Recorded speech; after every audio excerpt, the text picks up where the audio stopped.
So what is up, guys? Welcome to Late Night Shots, episode 12, and it's currently about 3:30 in the morning. Late Night Grind. We're trying to get a double video for you today. If you haven't checked it out already, we did a podcast with Caden Henschel a couple hours ago. It already got uploaded. It's doing very well. We already hit 150 views in just a couple hours. So be sure to check that out. If you haven't checked it out yet, just click off this video and go check that out.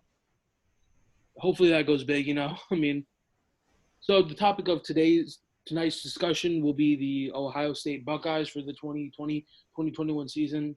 They have a lot of hype on them in the sense that they have a couple guys coming into the lineup, such as Anthony Etchemendia at weight class to be determined, So he's going to be a big topic of discussion today, and we're probably just going to jump right into it with 125 pounds. Who do we have there? All right, guys. Hello, it's Derek, as you see in every video. So tonight we're going to be talking about the Ohio State Buckeyes coming in with the team ranking of 9th, which honestly, that's definitely, a reasonable looking at how the rankings are going for this preseason. But then again, anything is possible once the season starts. Some guys cannot really show up to wrestle. Some guys can show up to wrestle, especially with Etchemendia. Who knows? We may see him in the lineup. We may not. Unless it's been fully publicly announced by Ohio State that he won't be taking a red shirt, I don't know what we're going to see there. So let's get into it. Ranked number 36 in the nation, coming in at 125 pounds. Malik Heisman, he has a career record of 42-26. His dual record last season was 5-7, and he was an NCAA qualifier in 2019 and 2020. Junior freestyle national champ in 2019. Freestyle is a different story for him. Folk style, he's not the strongest 125 pounder in the nation.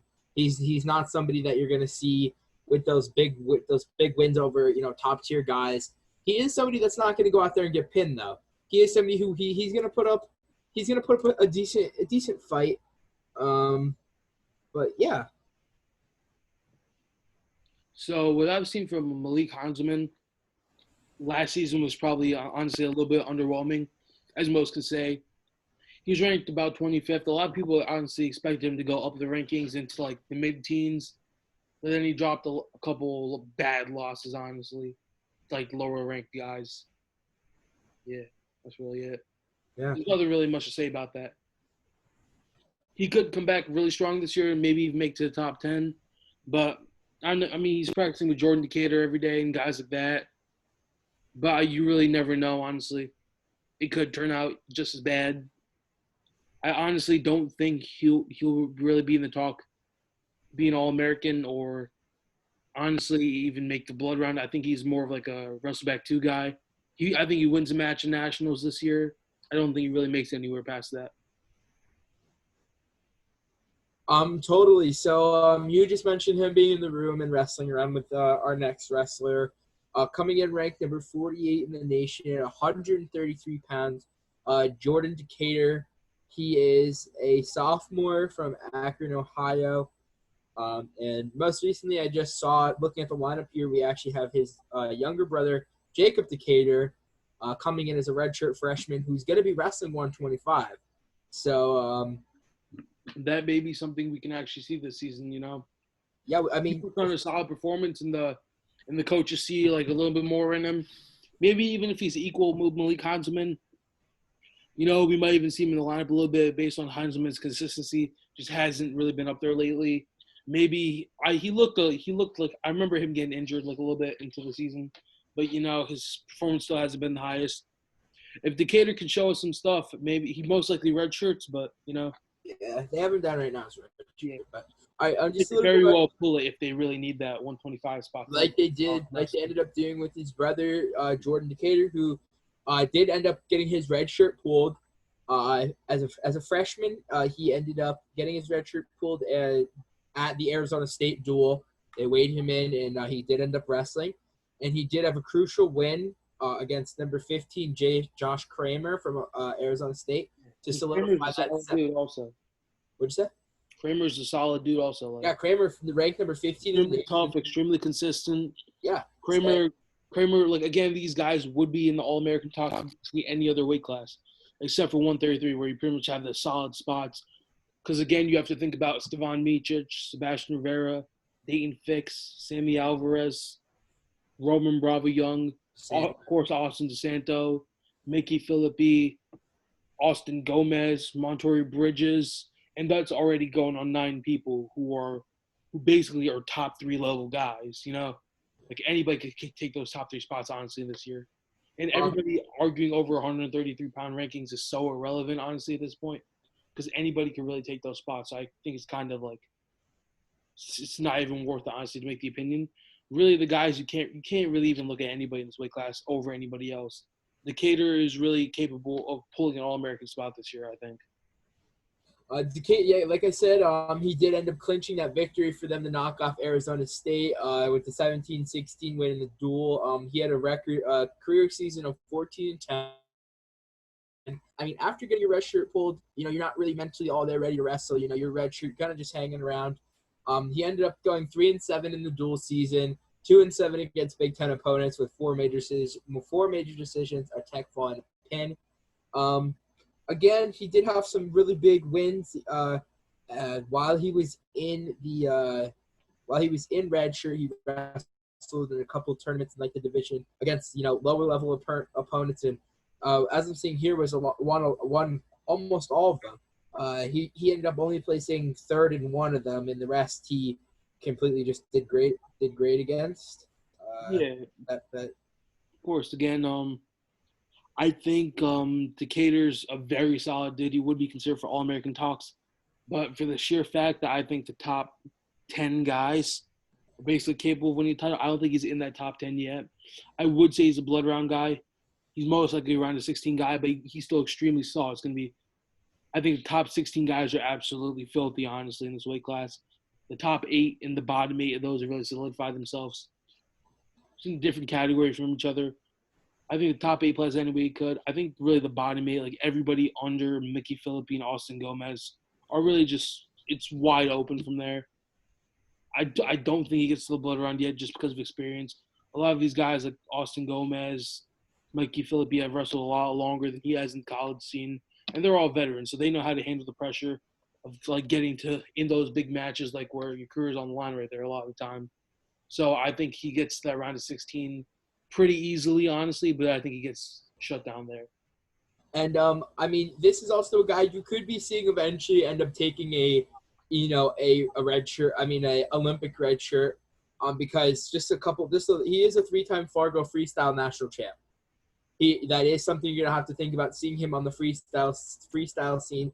Him maybe taking a red shirt. He qualifies though, unless he's like world medalist. Yeah, he was on the 2018 cadet world team. Yeah, unless you medal, I don't think you really qualify for that Olympic red shirt.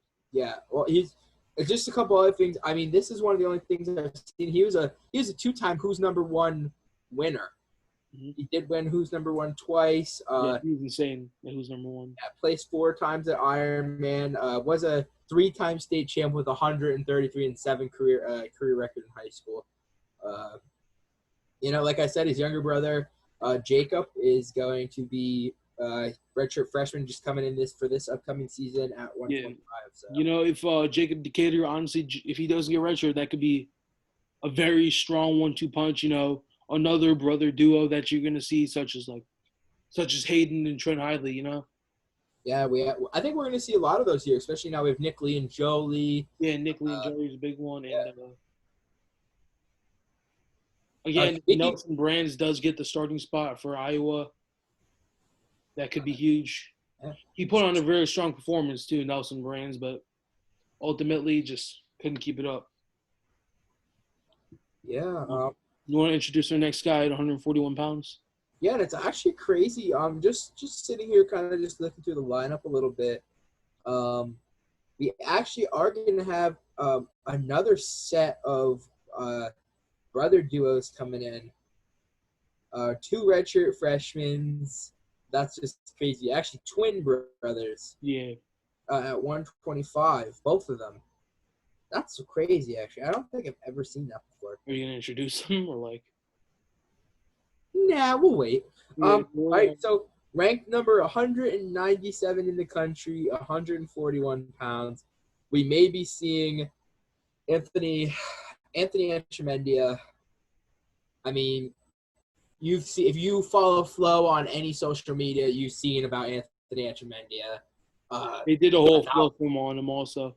A whole Flo mini movie thing. I'm gonna give you my views on this. Go ahead. If he goes 141 pounds, who exists in that weight class? Yanni Diakomalis, maybe Jaden Ironman, maybe Max Mirren. Nick Lee is going to be there. It's honestly an argument at this point if Etchemendia is really going to get the spot. I think the hype they've been building up, I don't really know.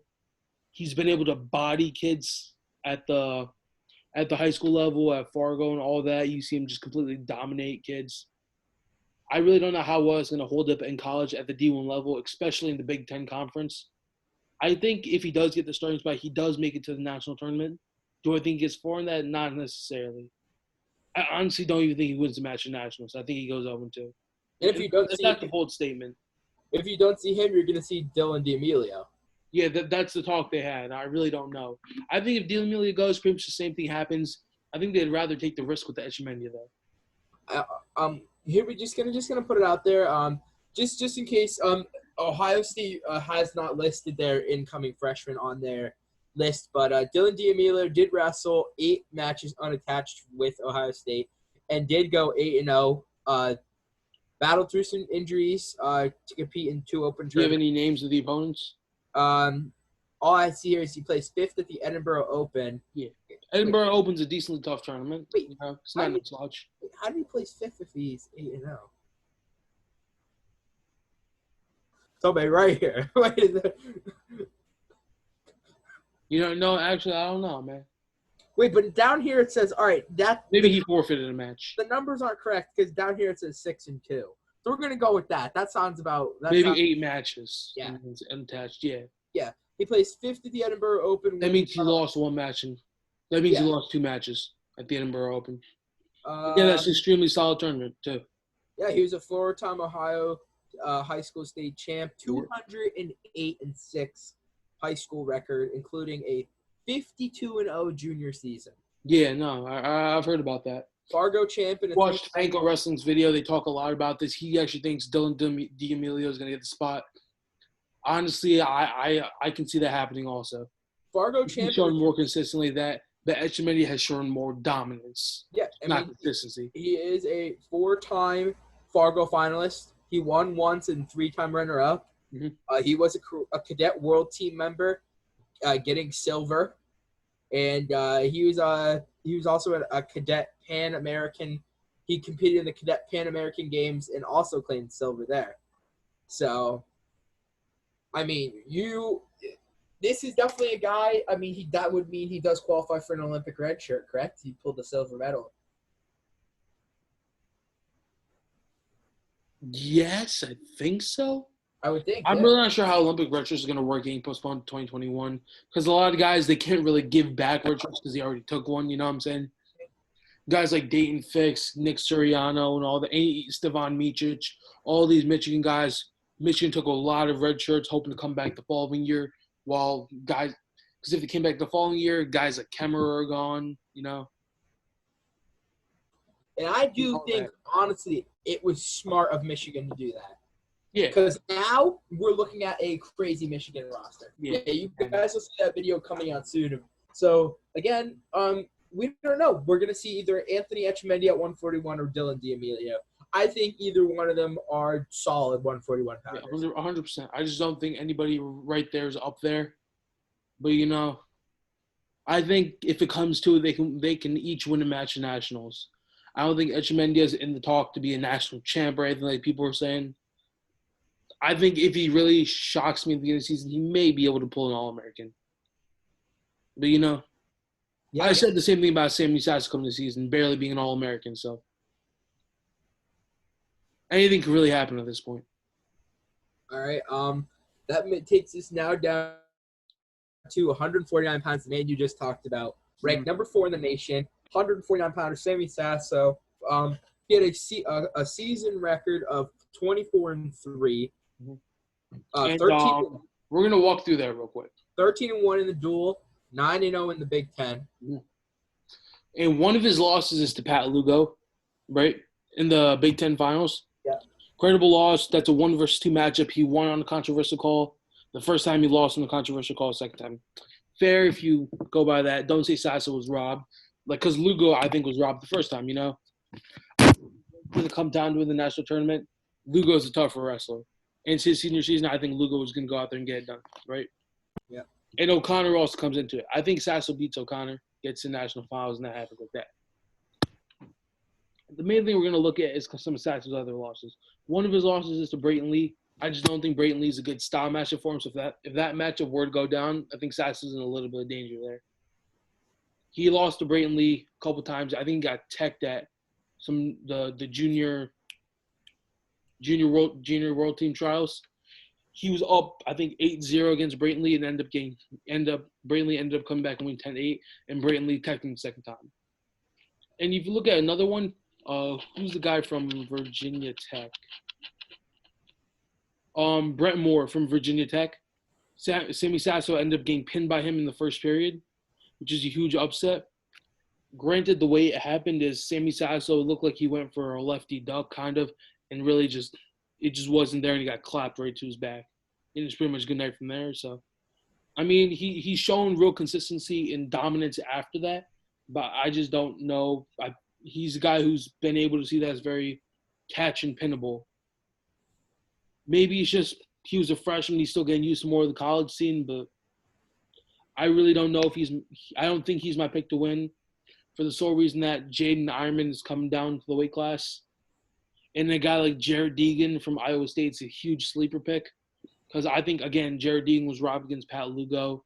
He got called for a weird locking hands call after having Lugo on his back in a cradle. So I think that match turns out a lot differently if it were to go down again, even though Lugo just graduated. So in my picks for this would be Jaden Ironman versus Jared Deegan in the finals. And I have Sammy Sasso taking third and Austin O'Connor taking fourth. I definitely could see that. Again, Sammy Sasso, solid 149-pounder. He was a four-time PA state medalist, two-time champ, and then he placed the other 2 times. I think another 2-time third, two third twice as well. From Nazareth, his little brother Sonny Sasso, also definitely a great PA wrestler. And, yeah. Again, those brackets in Pennsylvania were stacked. Back then, especially in that division. He's wrestling guys like Luke Pletcher, Spencer Lee. And those were competitive matches, too. Not Spencer Lee, honestly, but, like, the rest of the matches were very competitive. The ones he lost to Lee. I think both times he got third, he lost to Spencer Lee. Yeah, he had to have lost Spencer Lee. Spencer Lee only lost to Spencer Lee in the semifinals. Him versus Luke Pletcher only beat him 2-1. And Luke Pletcher's had one of the more dominant high school careers, But he really only showed up with his offensive tags, being a lot more defensive, right? You saw Luke Pletcher last season, the season before this, he ended up placing fourth, got handled by a couple guys, He lost to Stevan Meach's 14-0. He wrestled that match, I think, 5-1, I think, at National, so he's obviously showed a lot more. But the main thing with Luke Pletcher that season is he wasn't as offensive dominant on his attacks, right? And this season, he was just turning it up, like, on everybody. Yeah, so, the only guy that was really able to shut him down nobody really was able to shut him down. Again, Nick Lee was able to put up his own offensive attack, and they were going to be really high-flying matches. Honestly, came down who could stop 1 or 2 attacks because 4 or 5 shots are going to be finished for each guy. So, your opinion, who was taking the national title at 141, Lee or Fletcher? I'm going to go with this and say they split matches. Penn State comes up when it really matters. I think Roman Bravo Young makes national finals that year. Just being that, Sebastian Rivera is the only other guy in the final in the weight class. Sebastian Rivera handles him. I think if Roman Bravo Young wins that match, so does Nick Lee. Nick Lee wins 100% of Roman Bravo Young wins that match, gets some momentum on. If Roman Bravo Young doesn't win, which is more likely what's going to happen, right?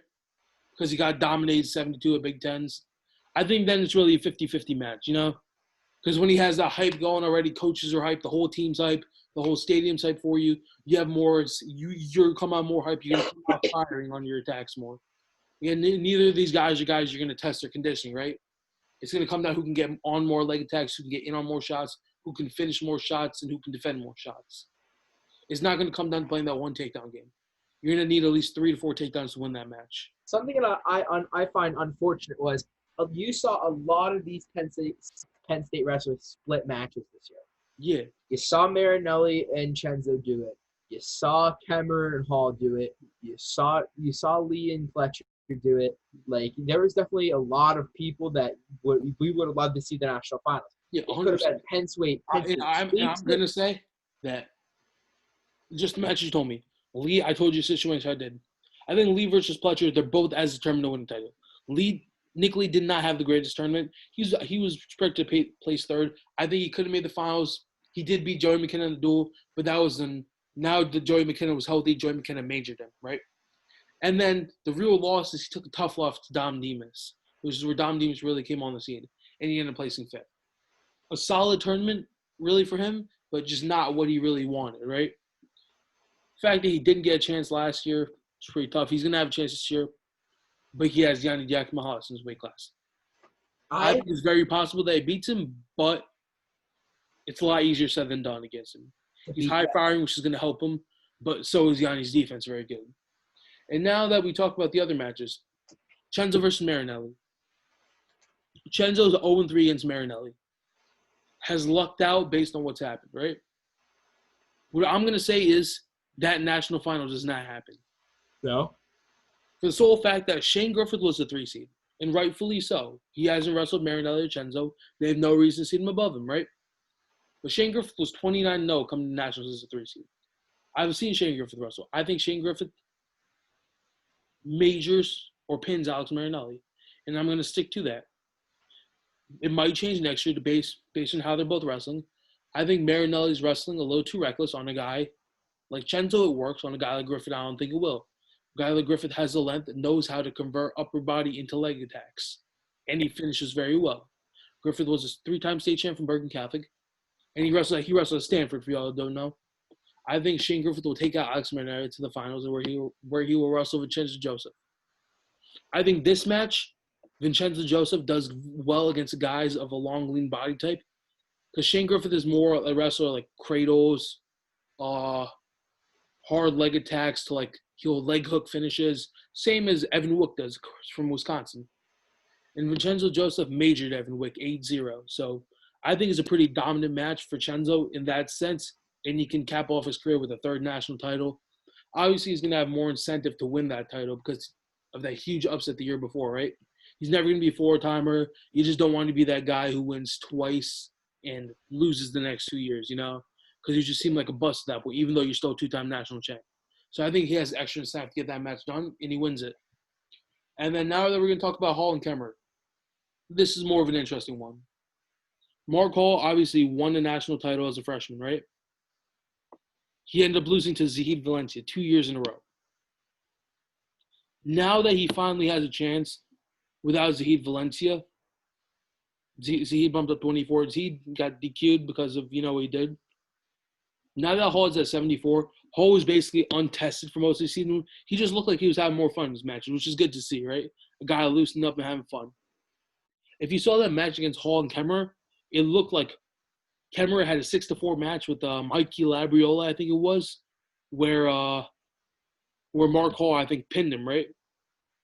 So the reason people are going to say this is that Hall should have dominated Kemmer, but Hall does have those big moves, and he went for a throw. He almost got it. He didn't stick it correctly, but it was easier said than done on a guy like Michael Kemmer. Michael Kemmer gets big on a leg attack, takes him down. Right then and there, after he took him down, I think Hall's confidence might suffer a little bit. He's not going to be one of those guys going to bend over easy, right? Again, like none of these Iowa guys are. And then at that point, Hall's like, okay, we're going to come back with a leg attack. And Kemmer takes him down again. And this is where you start to put doubt in a guy like Mark Hall's head. A guy that it's very hard to score offensive points on and all that. But if you break him mentally, you're putting on points and points like that. and he ended up winning 11-5. That time, then Mark Hall goes back. He assesses his mistakes, right? Yeah. But he just mentally, he's prepared for more of a match now. It's not like he's not even technical speak. I think he's more mentally, he's prepared for that match. And then he comes back, a tough match, doesn't go big, and learns how to play the smart game, and wins a 6-5 match over Michael Kemmerer. If this match were to go down nationals, which I really don't think there's anybody at the 174 weight class that could really come the way of these two meeting in the finals. Mark Hall gets the 1 seed, gets the 2 seed, goes in, right? Shenzo already won the national title, in my opinion. Mark Hall has the hype going in. Mark Hall wins. I think Mark Hall would beat Zahid Valencia last year if Vincenzo Joseph beat Makai Lewis. I agree. Again, that's just a hype roll on, especially a team like Penn State like that. This is why Mark Hall did so well when Murderers Row Wars was all together. Was that he won his freshman national title. Zane Rutherford, Jason Nolf, Vincenzo Joseph, Mark Hall, Bo Nickel, who's it? I think Shakur Rashid that year, maybe. And then even Nick Nells was a stud, right? In their 141-pounder, 33 and 25 for 2 weight classes that suffered, Nick Sirianni was injured that year, and things happen. Now, do you think if Sirianni wasn't injured, did you see him staying at Penn State? I really don't know what to tell you about that because the fact that Sirianni was coming out in interviews said that Penn State did all they could to make it not happen. I honestly just think he wanted to be at Rutgers. But Sirianni's a guy who likes to throw shade like that, in my opinion. Yeah. I'm happy he came to Rutgers. I'm a Jersey fan. I love seeing him wrestle in his home state. Second, the only 2 ever undefeated 4-time state champs, Nick Sirianni and Anthony Ashnault, right? Nick Sirianni, of course, out of the powerhouse Bergen Catholic. He won all of his matches. He's never really in danger, And to see him and Anthony Ashnault both win national titles in the same year, I think that was really Nick Sirianni's quest complete. And now he moves on to the next level, the international stage. I don't think he cares about college anymore. Maybe if he was able to put one together, one of those freshman seasons, but that was shut down by Thomas Gilman, when he was at Penn State. I've actually went back and seen some of these matches from him as a freshman. He looked actually quite a bit more dominant than I think he did last year when he won the national title against guys like Darian Cruz, who ended up making the national finals that year, right? Who ended up beating Thomas Gilman. Then he only lost to Thomas Gilman by a point. Yeah. And I think he could have defended that one shot a little bit better. But he just gave it up to be safe, in that opinion, which might have been the right choice at the moment. So I really couldn't tell you. I think if he stayed at Penn State, he beat Spencer Lee in the national finals. No, that's what I'm going to say. But if he didn't feel mentally right being at Penn State, I think he was the best choice to transfer to Rutgers like he did. Yeah. But this is supposed to be about Ohio State. So. Alrighty, so let's continue on here to the 157-pound weight class, ranked number 29 in the nation. Elijah Cleary pulled out a 18-12 record last season, 33-8. Didn't qualify for nationals. Not really much to say here. I mean, but what I'm gonna say about Elijah Cleary, he's a guy that a lot of people are underestimating, right? That's for the fact that he just didn't qualify. But we're gonna look through the 157-pound weight class. Guys like Ryan Deacon, Kendall Coleman, Hayden Hiley, and that's just a start from it. Then you have Caleb Young, David Carr, Ja'Cory Teamer, a lot of these guys, the top 8 could honestly go either way. My opinion is to say the same as Deacon's weight class, right? But a lot of these guys are just in the mess. And at the lower level, from after those 8, it's wide open. I think from 9 down to 25 where they're ranked, 9th place, 9 could lose to 25 wouldn't make a difference. And then he'd come back and major the next time. It really would not change like that. I think the weight class is so wide open. And Josh Humphreys, too, from Lehigh. I think there's a lot of guys that can really make noise at this weight class. Do I think anybody unexpected really climbs into that top 6 that I just mentioned? No, probably not. And that's probably going to be the way I'm just going to tell. Yeah, that's really all I can say. Yeah. I think Caleb Young does make a comeback season next year, but do I think Elijah Cleary will qualify for nationals? I don't know how many bids there are in the Big Ten, but I know Ryan Deacon will get one, Kendall Coleman will get one, and and Caleb Young will get one. And that's really all I'm going to say for the time being. And if I'm pretty sure you have at least 4 bids, so I think Elijah Cleary takes one of those. He makes the nationals. Yeah, I can see it. I definitely agree. Do I think he wins a match in nationals, though? That may be tough. I think if he grabs a 24 seed or better, he's going to win a match. If not, I think he goes 0-2. I think this is the kid who puts up a valiant effort in every match, but it just doesn't go his way, honestly, at this point. I think qualifying for nationals, he's going to be good to qualify. He's going to be happy to qualify. It's going to be a dogfight, though, in that match. You know? All right. Now, this coming up is somebody I like. Okay. Ranked number 12, 165 pounds, coming in as a freshman after an unattached redshirt season. Carson Kershaw. Okay. I like him. 16-0 unattached season, undefeated redshirt year.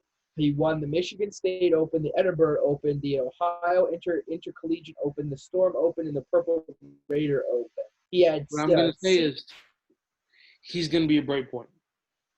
But he had 9 majors. He had 9 bonus point victories out of 16. 3 tech falls, 3 pins, and 3 major decisions.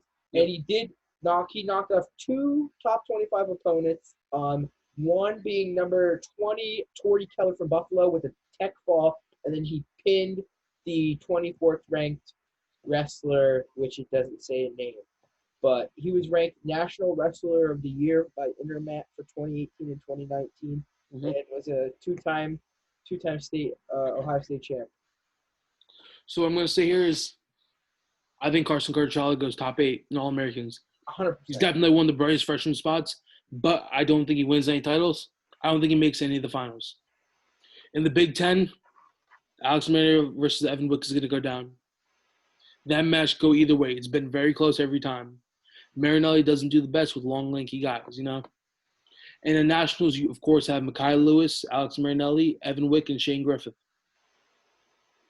I think it's Griffith's weight class. But a 3rd or 4th in the Big Ten and a 5th and 6th in the national level.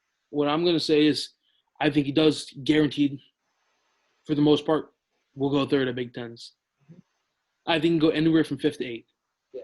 You know, he's going to take a loss, which he hasn't before at Big Tens. I think he gets through Big Tens, takes a loss to a guy who really probably – again, there's still going to be guys ranked above him, you know? Like, there's still a good amount of tough guys in the weight class at 165, just none really up to the level that they are. I still think a couple of them are going to be better than Kershaw, and he probably gets into that 7th, 8th match. You know, solid freshman campaign, and then Alex Marinelli is out of the weight class. Evan Wick's out of the weight class. You could see have Mekhi Lewis and Shane Griffith, which will be a rematch of the New Jersey State Finals. Oh. Shane Griffith versus Mekhi Lewis. Mekhi Lewis, I think, won 5-4, 5-2. Mekhi Lewis is a 2-time New Jersey State champ. Shane Griffith is a 3-timer. And Mekhi Lewis is the only reason that Shane Griffith is not a 4-timer. Yeah. That was a crazy state final that people forget about, honestly. Yeah, definitely. Griffith was from Bergen Catholic, and Mekhi Lewis was part of the crazy Boundbrook thing, which included Stefan Glasgow, Mekhi Lewis, and George Wallen, who wrestles for Ryder. Stefan Glasgow's for Rutgers. 3 state champs for a public school that year, and 2 other guys that should have won that still placed, you know? They had 5 region champions. Like, even teams like Bergen Catholic don't even accomplish that all the time. Yeah. It's crazy to think. All right, so coming in at 174 pounds, ranked number 6 in the nation, Caleb Romero. So, about Caleb Romero, honestly. NCAA qualifier. 194-pound weight class really half next year. The top 3 I think they're going to go in the Big Ten. I think number 1, Logan Massa, right? Or Miles Mean, depends how they even bother to structure this. But I think with the logjam at 65, they're going to move Massa up to 174, Miles Mean up to 184, right? So I think it's Logan Massa's weight class. he beat Kemmerer in the finals, right? And I think Karstoki is a bright spot for Penn State, so I think he's most likely going to take that third place spot. I think Caleb Romero may be able to compete with Karstoki in that match. That's all I'm going to say. I really don't know how it's going to turn out. I don't know how Karstoki's season is going to be, but Caleb Romero has proved to be a really tough guy, right, to wrestle. Puts up a fight against everybody. Doesn't really get bonused like that against most guys. So I think that's a tough match. The third, fourth can really go either way based on what I think Karstoki's going to do. But I think he's ultimately going to place fourth in the Big Ten. I don't know. Last season. He did? Yeah. Yeah, he got fourth, yeah.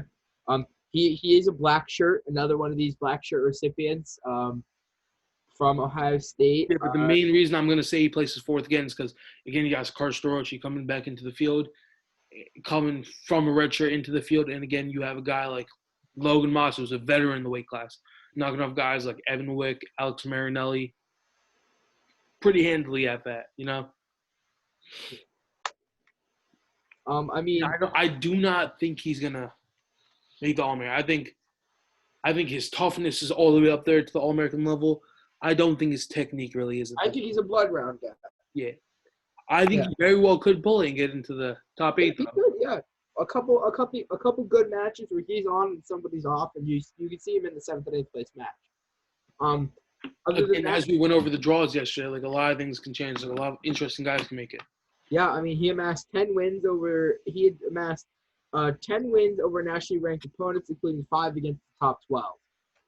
And who are they? It doesn't say. Doesn't say. Okay. Went 9-3 in duel. You know, he like I said, he had a 19-7 season, pushing his career record to 30-13. He had a great redshirt season 2 years. He's obviously a solid dude. I just think. Yeah, 2 years back in an 11-0 redshirt season. I'd like to compare a lot of these wrestlers to Jordan Wood. Very solid all around. The only reason they don't place is because they're outmatched. They don't choke. They don't do stupid stuff. They're solid in all positions. I've never seen Jordan Wood. Like, again, guys have off days, obviously. But you don't see a guy like Jordan Wood getting pinned like that. You don't see him getting tossed around or just making bad errors like that, maybe getting caught and pinned. You don't see them guys like that. They lose by points. They don't really let a lot of points. Again, Gerard Verclaren, he's another big one like that. But Jordan Wood's a heavyweight. This heavyweight page. Most of you know who he is from Lehigh. So, yeah, he's a guy I'm really going to compare him to. Yeah. All right. So that brings us into another name you're going to hear when you talk about Ohio State. You hear the last name Jordan. Coming from, the legendary St. Paris Graham High School in Ohio. He had his 2 brothers wrestle before him. I think there's nothing to say here. A 29-9 season last year, 5th in the Big Ten, pulled that automatic bid at the 184 weight class to qualify for nationals. I definitely think they did pull his red shirt. He was a redshirt freshman last season. You didn't name him yet. Oh, Rocky Jordan. Thank you. Sorry. Who were the other guys? Bo and Jordan. Micah Jordan, yeah. Yeah. Bo Jordan. I mean, I don't think anybody's gonna come up to what. Who's in the national finals last year? Bo Jordan. I think Bo and Micah might be on a different level. I don't think so. Maybe give him time. I don't think he's up there yet. He was a redshirt freshman last season. Yeah. Those are 2. That's an insanely tough family. St. Paris Graham, one of the higher up stud high schools. Yeah, I think probably the wrestling high school of Ohio. Yeah, 100%. I don't really know anymore. Yeah. Where's St. Edward's at? Isn't that in Ohio? Maybe. Yeah, St. Edward's might be in Ohio. Yeah, but again, like every place has their school. California has Clovis and Selma, and other places like that. Like those are 2 main ones. Again, New Jersey, Bergen Catholic. New Jersey's different. We got so many stuff. Blair, yeah. Bergen Catholic, Blair Academy, Southern Columbia, Nazareth, SEM. Wyoming Seminary is going to be the big one, though. That's the only one people really care about. I could walk to Wyoming. That's all that needs to be said. Yeah. Another guy, Watch out, years come, Gabe Arnold. Is that the freshman, right? Freshman prep natty champ? Yeah, he knocked off Travis Mastrogiovanni. I was like, whoa. I'm like, oh, he's just a freshman. He's going to – Mastrogiovanni's going to whoop him. Mastrogiovanni's the number 152-pounder. I think he's an Oklahoma State commit. Yep. And Arnold actually won the overtime. Granted, Yep. Mastrogiovanni did bump up a weight class, but Gabe Arnold's still a freshman, you know? Very talented kid. People are talking that he could be a four-time prep natty champ. Of course, I think he's going to move up a couple weight classes. He has the build for. I think he has the build for like a 182, 195. And what I've seen a lot more just in wrestling is heavyweights are all around. 197s are just a lot more taller guys. 184 is insanely athletic. 174 like the Bulls. 165 is a little short and stockier guys or extremely tall, right? Yeah. And 157 is again back to athletes, technical athletes. 184 you see a lot more raw athletes, which I've noticed a lot more after Bo Nickel bumped it to 97, right? Yeah. Miles Martin, Aaron Brooks, Cameron Caffey. But you also have the guys like Taylor Vance and Mikey Labriola. Is 184? Yeah, Mike Labriola. He is. And Ryan Christensen from a while ago from Nebraska. Those guys who have been having great success, I don't see that they have not been having great success, you know?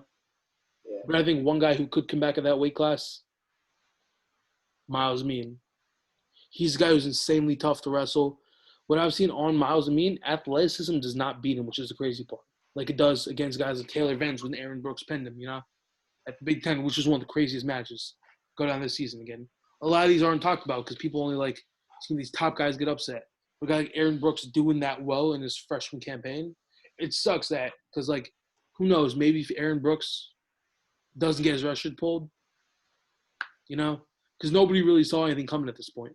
Yeah, no one really saw anything coming from Aaron Brooks. He's the least of four. No, because nobody saw this whole Corona thing coming by the time he pulled that. I knew Aaron Brooks was going to be an All-American for sure. But did I know he was going to win the title? No. My pick would have been Taylor Vance to win the national title, right? Then he pinned Taylor Vance, right? Taylor Vance beat him 9-5 early in the season. You know? Like, it's like Kyle Cannell was my pick. No, Colin Moore was my pick, but I still had Kyle Cannell going second. Until a guy like Cordell Norfleet bodied Kyle Cannell. And again, what I thought about this, okay, Cannell's not having the greatest time, honestly. I think these injuries are getting to him. This might be his time. It's tough to see a guy like him go. A guy that's had so much success, so much promise. Like, you know, it's tough to see that happen to a guy like him. But then I saw Norfleet against Colin Moore. I'm like, oh, this kid's not bad. He puts up 9 points against a guy like Colin Moore, which is insane to think about. Yeah, Like, I don't think Bo Nickel could put up 9 points against Colin Moore. I mean, he pinned Colin Moore. He pinned him once, but Bo Nickel's not a guy who puts up points. Bo Nickel's a guy who stops you to putting up points. Like, you don't see tech falls from Bo Nickel. You see pins from Bo Nickel. Yeah, just another thing to just touch on Rocky Jordan. Rocky Jordan led the team with 7 tech falls. Yeah. Again, but that's also, you have to consider that's on a red schedule. Yeah. You know, yeah. I think he can really put the same thing, honestly, but I don't think Ohio State's going to All-American for Ohio State. I think Ohio State's a team we're going to hear from in the next 1 to 2 years. Yeah, they have a young, you know. Jordan Decatur is going to get that. He's going to be a senior. A lot of these guys are being matured into roles. I think they're going to be a force to be reckoned with. I think they're going to be like a little bit of a premature Iowa, like they were last year, you know? Yeah, here's another New Jersey guy to talk about. They have him listed here as a heavyweight, but I think it's now been notified that he's going to be a 197-pounder. Chase Singletary from Blair. That's not a Jersey boy. He's from Florida, but that's fine. No, it's not. It said Chase Singletary. He's from Florida. Oh, well, he wrestled at Blair. Blair does not count as New Jersey. People say it does not count as New Jersey. Prep schools don't count. Like Wyoming Seminary is from Pennsylvania, but it's a prep. You know, like Bergen Catholic is from New Jersey. They wrestled in the Jersey State Tournament. Chase Singletary is obviously a dog. He's my very sleeper pick. I think he goes third in nationals. Yeah, I'm going to stay with that. My 197 picks were completely crazy, most people think. Because, again, the front runner in that weight class has to be Ben Darmstadt, right? I think Cordell Norfleet has a great match against Ben Darmstadt. I think he wins that. I think Cordell Norfleet has showed me a lot in his campaign. I think he's going to be a junior now. He's going to be insane to watch for Arizona State. And again, who is he practicing with all the time? Zahid Valencia. If he's not banned from campus. I doubt it. you do stuff once, and then that's crazy about Zahid too. Like he was really bodying the entire NCAA field while doing all that. Like you gotta give the man credit. Like, yeah, I mean, he don't got his priorities straightened out, but like he's still making a living out here. I think Cordell Norfleet's a guy. I think he wins the national title. I think he's a guy. Like, you don't see it really often. You saw it with Derek White. Derek White didn't win the title, right? But he was still the one seed at NCAAs. I think Cordell, like Derek White, did not All-American the year before. I think Derek White lost in the blood round. He lost to Kyle Snyder in the quarterfinals and lost in the blood round. Yeah. And that's an insanely tough weight class, Yeah. I think he lost to Nick Neville's in the blood round. He did. Yeah. And then guy, technically, I think Cordell Norfleet would definitely All-American this year. I think Darmstadt's going to go second. I think Chase Singletary is a big sleeper pick because he moved down from heavyweight. He's not going to be sucking too much weight. He didn't look that lean like a Kassar lean at 230. He was a little bit chubby. He was the guy who was just chilling around at 230. But with Gary Traub looks like he does a lot better at heavyweight because he can push the pace on these bigger guys and handle, like, just getting worn down on by big dudes and can come back getting on his leg attacks that's confident to finish, which is something I didn't see against Chase Singletary when he got on his leg attacks. He would honestly get smushed by a lot of these bigger, better guys and just bodied all over the place. Yeah, I think 197 would be a great fit for him. He wrestled 220 in high school. I don't think he's fit to wrestle these bigger kids. I think he can go third through sixth. I didn't see a great showing from Pat Bruckey last year, so I really don't know what happens there. Same with the Jacob Warner from Iowa. I think both of them might make comebacks. They might not. Maybe Noah Adams beats Chase Singletary. I don't think Noah Adams was that good. I just think the only reason he was ranked first is because look how many guys had inconsistent seasons. Ben Darmstadt, I don't know who thought of the idea of bringing him down to 184. Like, that just seems terrible to me. A guy who's 6'5", he could definitely be wrestling heavyweight, but that spot's going to belong to Luis Fernandez, who's a guy who I think could definitely win a national title in the future. People are sleeping on him extremely, right? Yeah, I think Chase Singletary is definitely going to be in the All-American range.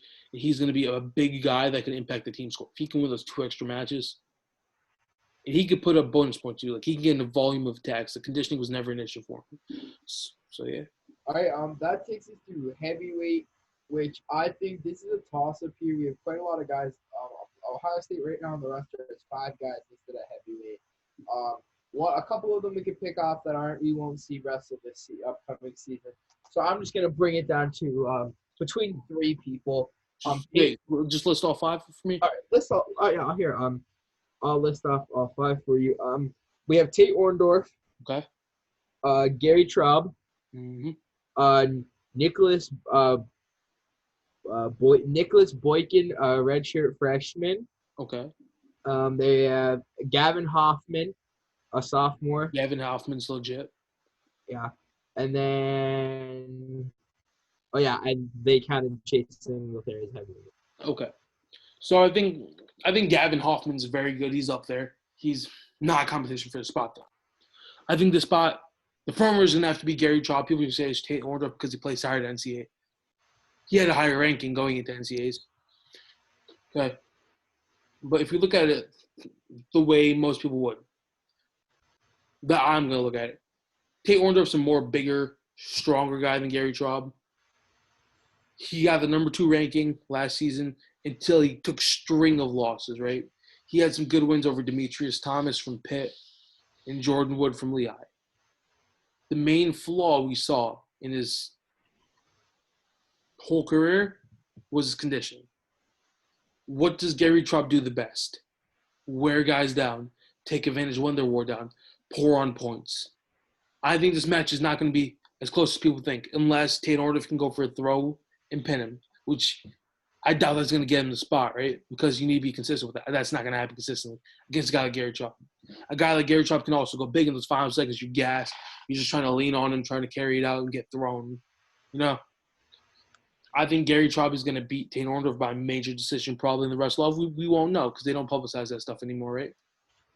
But I think Gary Chubb doesn't get the spot, so he's the guy I'm going to talk about. I mean, as we went over our thing, right? Just to touch quick on Gavin Hoffman a little bit more. That last name, you hear Hoffman, you think of Pennsylvania wrestling. Yeah. You know, you have Jimmy He was Hoffman. a top 5 ranked kid heavyweight. I remember that. Yeah, you have him. He was ranked top 5 in the nation at heavyweight. Jimmy Hoffman, his brother is wrestling down at Lehigh. His other brother, Garrett Hoffman, wrestles at Bucknell University. You know, again, just a wrestling family from Pennsylvania. 3-time state champ, 167-9 record. Number 12 recruit in total, all weight classes combined, was the number 12 overall recruit. Flow national champ.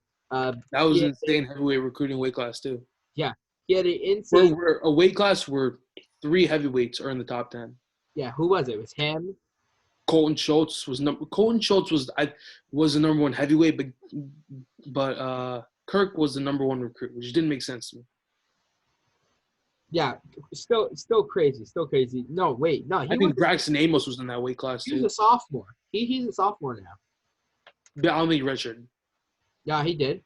He had a 20. Oh, he's a year before that. He had a 22-3 redshirt season. Yeah, but who was in that weight class though? Seth Nevels, Gable Steveson,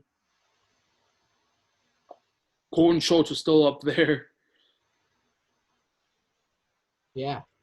Kirk, I think, was a 220 at this point, but Lucas Luffman, John Birchmeyer, Luz Fernandez, these names are just coming to me right now. Yeah, and he only lost 3 matches. Yeah, and a lot of these guys are up there. Yeah, and I mean, again, the heavyweight division, these young guys are coming in, and they're not even small athletic guys; like they're big guys. He did make a transition from 184 to heavyweight. You know who else did that? Jacob Casper from Duke bumped up from 184 to heavyweight and had a very successful season, placing 4th in a very tough heavyweight weight class, in my opinion.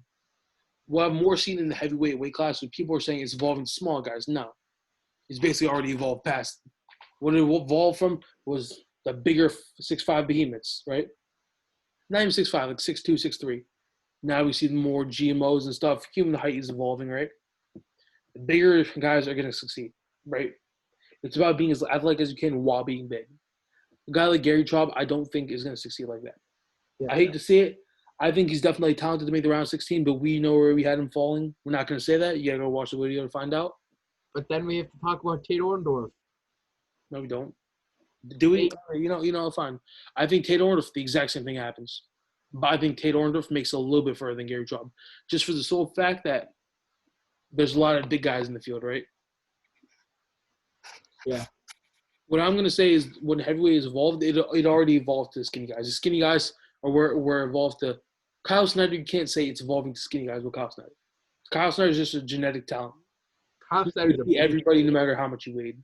He chose – saying when Kyle Snyder lost to Adam Kuhn, saying, oh, it's because Snyder weighed 50 pounds less. That's not an excuse. He knew what he was doing. He chose to go that weight class.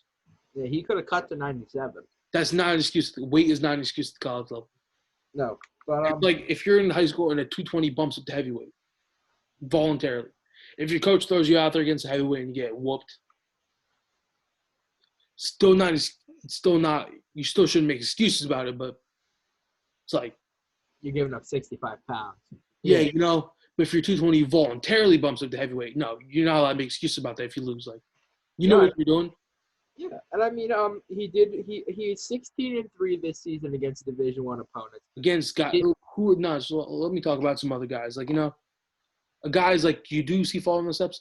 Jacob Casper, who's cutting over 30 pounds to make 184, just doesn't even go to 197, go straight to heavyweight. Yeah. He felt great at that weight class. He was talking about he was dominant, dude. Like, he was stronger than 90% of these guys. He was a freak. Again, a guy like Greg Kirkville that you're going to see came down from 182. He was always a long guy. He's putting on mess very well. He has the body frame to carry about 270. He is the frame, yeah. Guy like Luis Fernandez coming in his weight class. But these guys are the 220s when they're freshmen or sophomore in high school. Except Luis Fernandez was a 170 as a freshman, And now he's a solid 260, just as lean. And these guys, those two guys, I think, can be extremely deadly heading to college level. That's why I don't think I hate to say it, like I want to see Gary Traub All-American and all that, but I don't think it happens. No, I don't think so either. Yeah. So where do we see Ohio State falling as a team, honestly, this season? I agree with this. I agree with this rank. I agree that they're gonna fall right. They're gonna still stick in the top 10, and I think they're gonna fall short from last season where they would have finished. And I think I agree with this ranking, putting them in 9th place. I think they're a top 10 team, and I don't think you'll ever see Ohio State out of the top 10 spot. I think they're only gonna move up in years to come. Yeah, they're what a young I'm gonna team. say is I agree with the number 9 ranking. I think just because they're Ohio State, I think some of these guys are going to come up bigger. I really don't think any of these guys are ranked higher than they should be in a sense. I think there are guys that could not qualify to nationals, maybe, such as Elijah Cleary. The 141 spot is to be determined. I think there's a chance that Anthony Etchemin could just not qualify, right? There's also a chance that he could place very high in All-American. There's a chance Heisman doesn't qualify. There's a chance. I think Heisman is good enough to get the qualification done and win a match. If it all goes said and done the way I think it will, and you have those 2-3 guys who make big pushes further than they could, I think that's very possible, being that they're young. Carson Kershaw is a big one. Rocky Jordan's a big one. I think you could see Ohio State even as high as 6 or 5 even. Yeah, I will agree with you on 6. I will move up my ranking to 6. And then Nebraska. Nebraska's probably going to take 5th. But okay, because we just based just on our picks, we have Michigan, Iowa, Cornell. No. Yeah, no, you can tell yours. No. I think, Michigan, Iowa. I have Michigan, Cornell. Yeah. I have it written down. Iowa, Penn Michigan, State. Cornell, Iowa, Penn State, Nebraska, Ohio State. Yeah, I can give it to Ohio State. Yeah. Oklahoma State, though, is going to be interesting. With the Magic Monty's coming in, too. Lehigh has some hammers, too. Lehigh? Yeah. Yeah, but I don't see that many, though. That's the thing. They have, but they're bad guys. It's just like, So, what's your final pick? 5th? I'm going to put them at 6th. 6th? I have them around that 6 or 7 spot, too. I think there's a chance they could fall down below the 10, right? Yeah. I think they do because they're Ohio State. They come up big in tournaments, They're still a powerhouse team. So, yeah. Yeah, This has been episode 12. A little bit shorter, more compact one for you guys. We're running at about an hour time right now. I'm trying to get a little more to the point for these ones because you guys haven't been watching the entire videos, So, trying to we're just going to try to put out more quality content in less time, Still joke around a little bit here and there, but, yeah. So be sure to like and subscribe if you have not done already. Help us out, Yeah, make sure you guys go watch that video with Caden Henschel. And a fun fact, guys, we are now on Spotify. Just type in Late Night Shots, and it will come up on your Spotify if you're going to try to listen while you're working out. Or you will have that logo. Yeah. If you guys just want to listen to the audio version, you don't want to sit here and look at me. While you're working on something. Yeah, you're working on something. You don't guys see me sipping water like every 5 minutes, Yeah, throw in your headphones in and you're at work or something. You just want to listen to us talk about some wrestling. Yeah. Feel free. It is on Spotify. The episode with Caden Henschel is up right now, and I believe so is the 2020 NCAA bracket workout, right? Yes. That will be So we're only going to be throwing episodes 10 and after on that. If you want to see episode 1 through 9. Just let us know in the comments, yeah. Nah, honestly, just watch on YouTube, man. Yeah. Get YouTube Premium. Don't be cheap about it. Yeah. YouTube Premium over Spotify Premium. I'm just going to say that right now. All right. So, that's been it for episode 12. I hope you guys enjoyed. Stay tuned. New ones will be coming out every day, hopefully. And yeah. Make sure you guys watch that Caden Henschel video. Yeah. All right. See ya. That's it for now. Peace, guys.